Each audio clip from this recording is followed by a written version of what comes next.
एक दिन महाराज शांतनु यमुना के तट पर घूम रहे थे कि उन्हें नदी में नाव चलाते हुए एक सुंदर कन्या दृष्टिगत हुई। उसके अंग अंग से सुगंध निकल रही थी। महाराज ने उस कन्या से पूछा, हे देवी, तुम कौन हो? कन्या ने बताया, महाराज, मेरा नाम सत्यवती है और मैं निषाद कन्या हूं।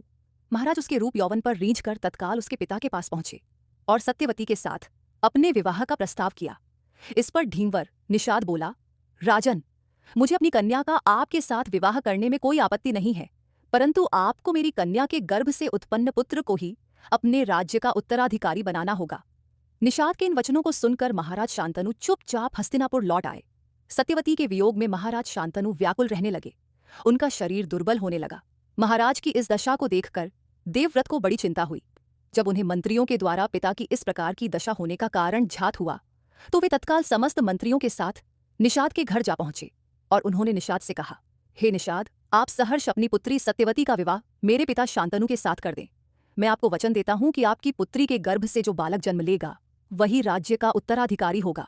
कालांतर में मेरी कोई संतान आपकी पुत्री के संतान का अधिकार छीन न पाए, इस कारण से मैं प्रतिज्ञा करता हूं कि मैं आज जन्म अविवाहित रहूंगा। उनकी इस प्रतिज्ञा को सुनकर निषाद ने हाथ जोड़कर कहा, हे देवव्रत, आपकी यह प्रतिज्ञा अभूतपूर्व है।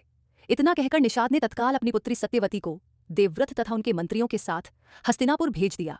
देवव्रत ने अपनी माता सत्यवती को लाकर अपने पिता शांतनु को सौंप दिया। पिता ने प्रसन्न होकर पुत्र से कहा, वत्स, तूने पितृभक्ति के वशीभूत होकर ऐसी प्रतिज्ञा की है जैसी कि न आज तक किसी ने किया है और न भविष्य में करेगा।